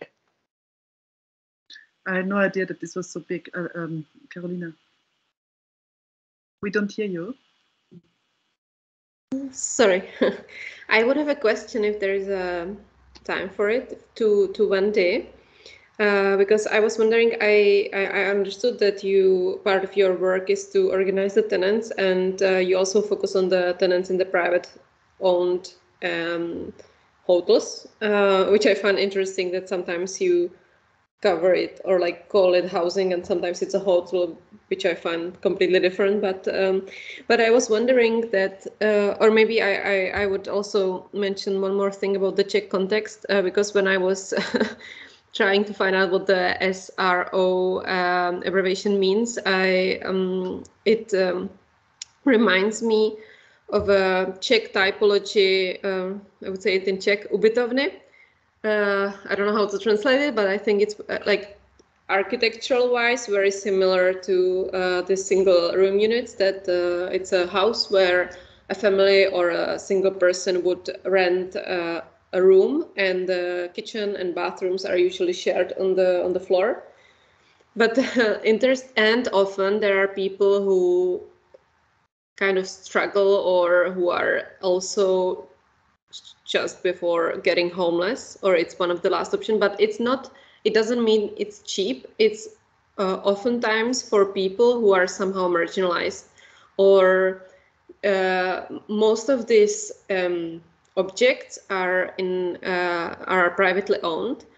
And because in Czech we have housing benefits for poor people, then these private owners speculate on buying these objects who no one else wants, but then rent them to people who can't find any other decent housing, because oftentimes they are Roma people, or they are simply poor and they cannot afford the okay, I also again forgot the word, but the amount of money which you have to pay in advance, which would cover the damages you would cause in the flood. So they don't have this amount of money to pay in advance. So they only, but these ubytovny, these privately owned objects, they are oftentimes, the rent is there higher than what would the family get in a, if they would be able to get a normal flat. And also these units are for, it could be foreign workers, or like people with some, I don't know, even psychological disease, or simply people who have problem to rent anything else. And I was wondering if it's somehow similar to people who live in the SROs, and how is it possible to organize them, or like to connect them, because oftentimes they don't have any trust in anything, I would say. So how did you manage? Oh, Carolina, it's so similar.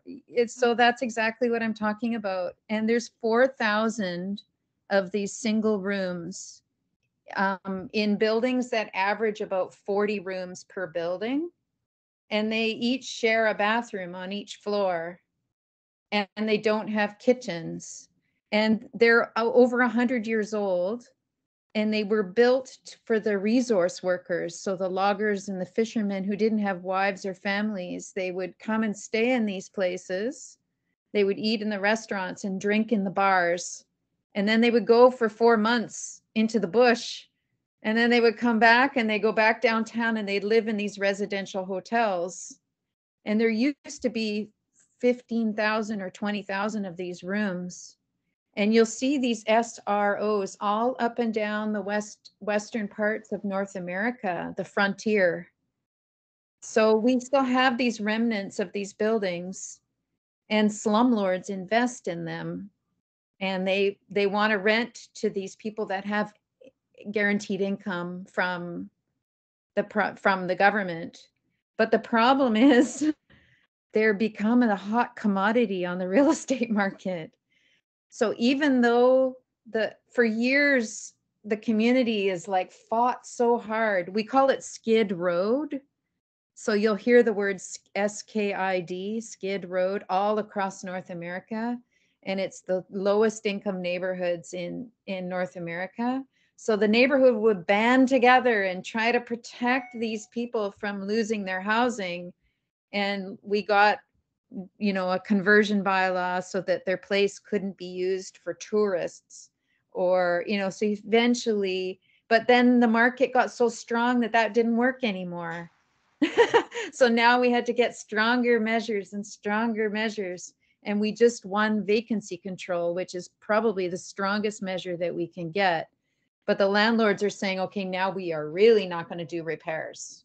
Now that you've prevented us from you've capped our rents, basically, we will not do repairs. So I'm in there trying to figure out how to get repairs and affordability at the same time in the lowest income private market there is. And it's so tectonic, like an eruption of a volcano. But how have I done it? I basically, if I had to try to say it in the simplest terms, I showed that governments, all of the tools that a renter would have to help themselves don't work. That there is nothing, even if with the best support, with the best, laws, that renters can access for support, these people, even if they had the ability to advocate for themselves, if you give them wraparound support 24 hours a day, you use the best legal team, you will fail, and their buildings will be shut down on them, and they'll be homeless. So we proved that the system doesn't work. So now governments are going, okay, you've proved it. We've seen it. We understand now. And then what we're doing, which is really innovative, I don't think anybody's doing this that I found. We are bringing simple tenant-based projects into these buildings that are not conflictual with the landlord. So we're doing Say it again. Simple. They're not simple, non-conflict based activities into the building. So the tenants can organize to help each other with stuff and not get into a conflict with their landlord. So we're organizing around food, harm reduction. Do you know what harm reduction is? Does it relate to drugs? Yes, related to drug use. And we're getting the tenants to help each other. So we pay, one person in the building to distribute drug supplies and train people in overdose reversal. It's building community and it's building capacity. And we pay one other person to help with food. So they're making meals for each other and distributing hot meals and groceries, finding out exactly what kind of food needs people have. And we're doing all this in a private place. We got the COVID immunizations and all the COVID protection and got people vaccinated. And we even got the landlord's staff vaccinated and the landlords vaccinated. So we're kind of like infiltrating in ways that the landlords can't argue with. And they're actually going, okay, these guys aren't so bad. And now they've put a rent cap on us and they're in here doing this stuff. And what do we do now about repairs? So we're starting to shift the system. And I think, and we're also starting to set up, basically, because it's been so hard for tenants to ask for repairs from their landlord without triggering a conflict. We've got tenants in the buildings who are doing repairs for the other tenants, and we're raising the money to make that happen. And it's working very well. They don't even have to go to their evil landlord. They're not triggering any conflict. Governments are looking at us and going, okay, this might be the way out of this bad situation for everybody. And they're starting to, the governments and community groups are starting to come together and help. And so everybody's starting to focus on how do we ease this stock into the community or nonprofit hands. We don't necessarily want to go nonprofit route. We set up a tenant committee of these tenant workers. The tenant workers are, in the next couple of years, will be engaging the whole building in decision making and learning how to make decisions together collectively. People don't know how to do that. Like, it's hard. It's hard work.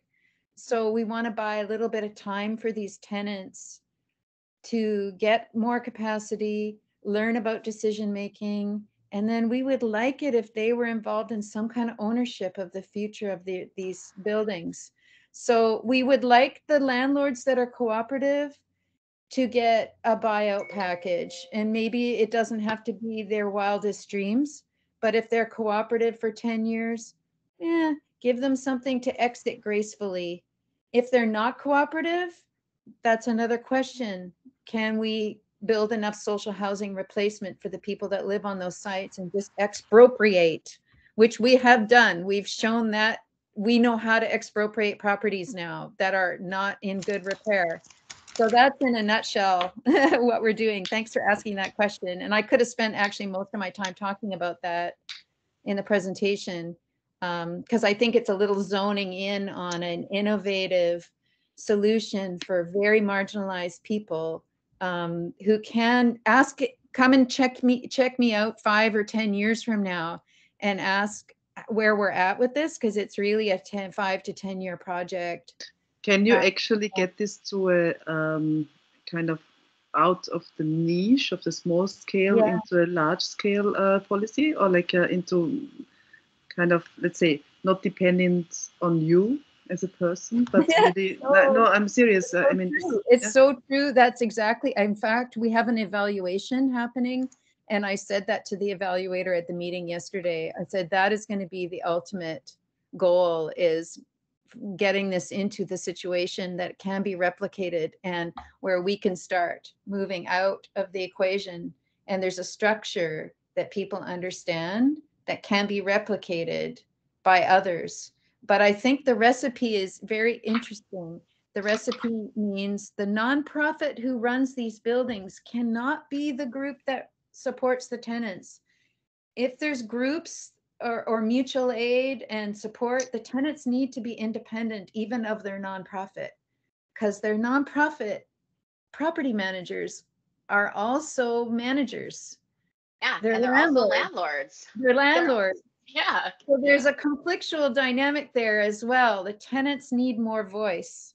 So I don't know, we're going to have to, it's going to take us 5 to 10 years to answer that question, Gabu. And we're doing it right now in the community. It might even happen sooner. Sometimes I find things are rolling a lot faster than I predicted with this strategy. And when you say like you'd see some ownership of theirs, yeah, I think we just spoke so much about ownership. Yeah. It would be, I suppose, commons or collective ownership or some sort of, because this is something we started this lecture series with in the first session, to look into syndicate structures that are kind of co-ownership structures where nobody owns personally, no private ownership, but basically saying, okay, and this is what I'm always bothered with if, let's say, alternatives or activists claim, okay, houses to those who are living in there is very easily misunderstood, in private ownership structures. No? And to set up kind of collective ownership structures. So, but Marika, this is exactly what associations are about, isn't it? I mean, that the whole collective owns together, but nobody owns alone. Yeah, I mean, that's more of the cooperative housing model. Or cooperative, so, okay, not your model, but cooperative. Your model is limited profit or is non-profit or non-profit. So social housing, Okay, but it's still kind of a sector, and it's not what it's just not co-op, so to say.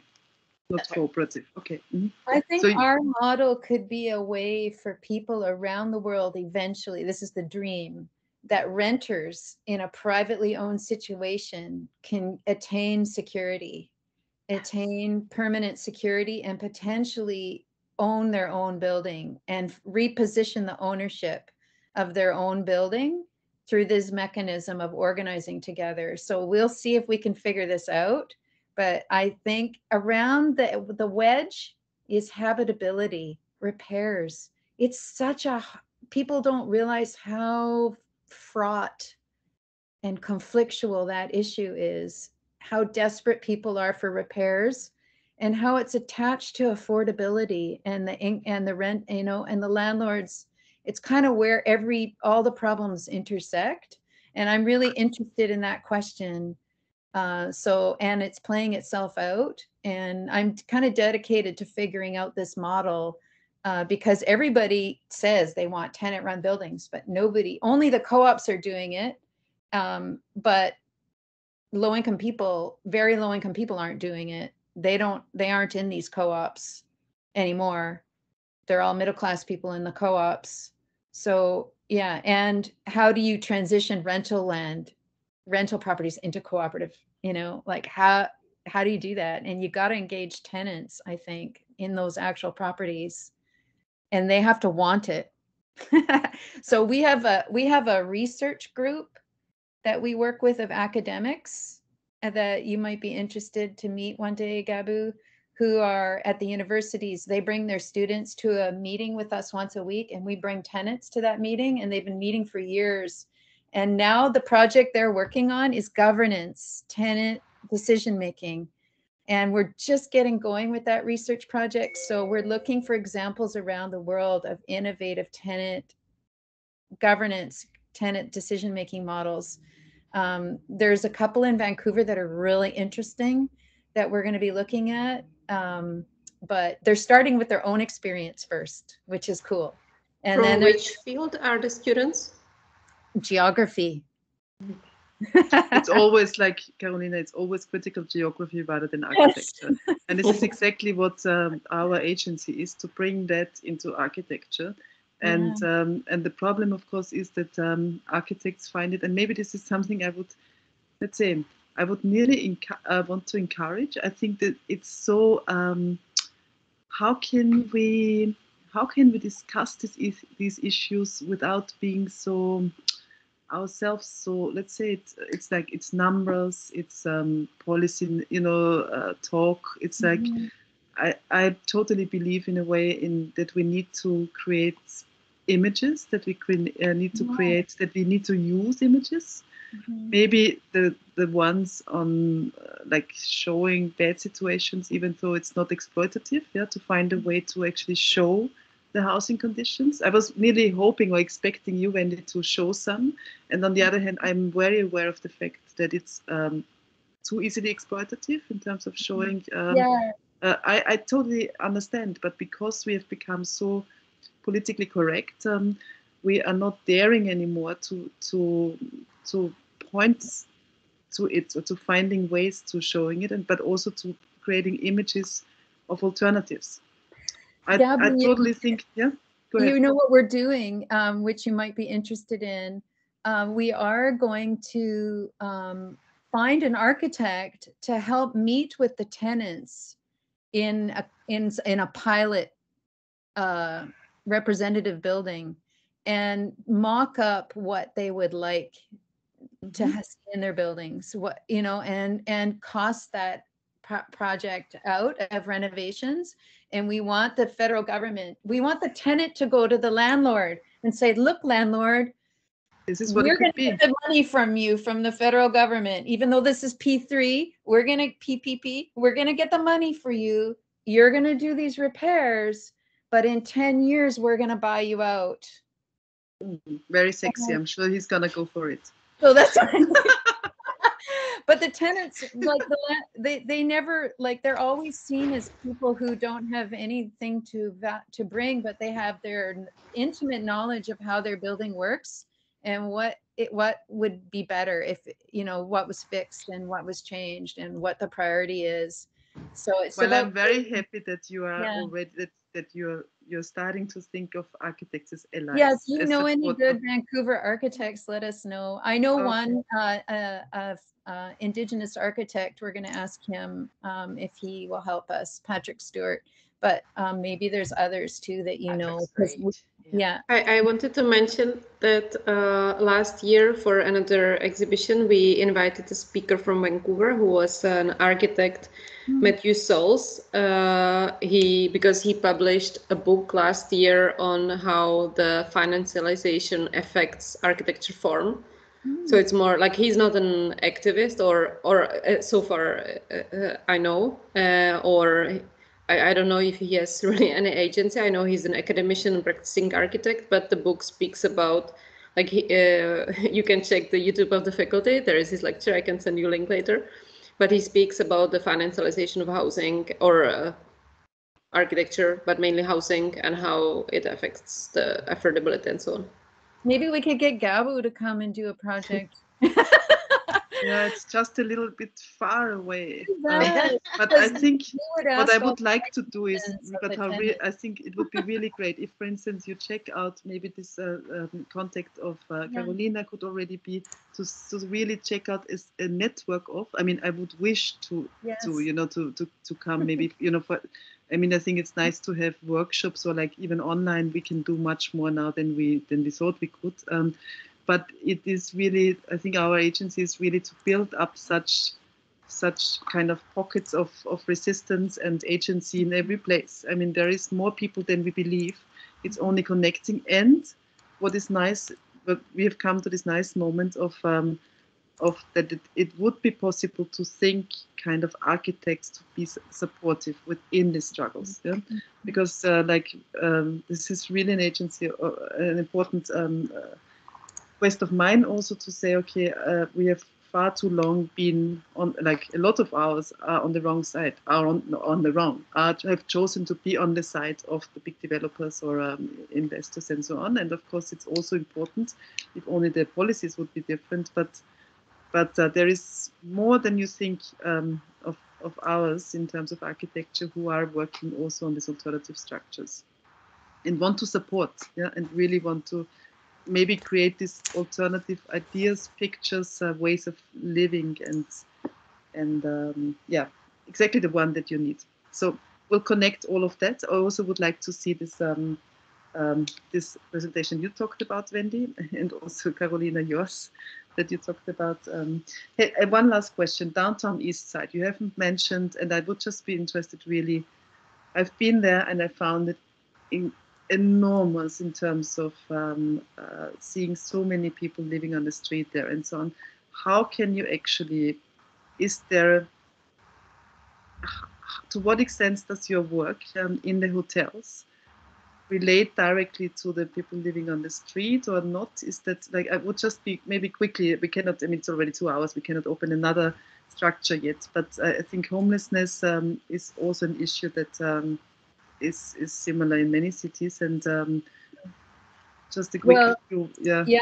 So yeah, like I said, last night I walked home and I saw two groups of people making fires on the street to keep warm. So the hotels, these SROs, are basically funneling people out onto the street from gentrification of the hotels. So we're trying to stop that flow, stop the flow so that there's not more people on the street. Okay. And then the other problem I tried to explain is the governments are making the housing nonprofits stratify the incomes in their social housing unit so that we're losing the lowest income units because they're trying to make the nonprofits pay for their own buildings and get higher income renters in their own buildings. So we're losing that stock as well. And then all the new social housing that comes is not really social housing in my view, because it's got a stratification income. So we're just never getting enough at the bottom end. Okay. At the lowest and deepest affordability. So we have a neoliberal model that is not the solution to the problem. So okay, I didn't want to open up again the kind of very big issue. We can't get any housing. Yeah. But if I understood it right, you are actually fighting for not having more people on the street rather than supporting people to find housing from the, like, who are on the streets. This is even an impossibility. Okay. Yeah. Thanks for sharing this. Maybe at the end, I don't know if we could continue endlessly, but it's 9:10. Now we are claiming our time zone, evenings. Hey, Carolina, are you fine with, like? Yeah, I wanted to thank everyone, especially Marika and Wendy, who joined us in the morning from Vancouver. And very much thanks for the inputs we got. And I'm curious how Gabu will involve that in the manifesto. And we'll invite you to the finissage or the Housing Manifesto presentation, which will be on probably on the 10th of March. So hope to see you at some point.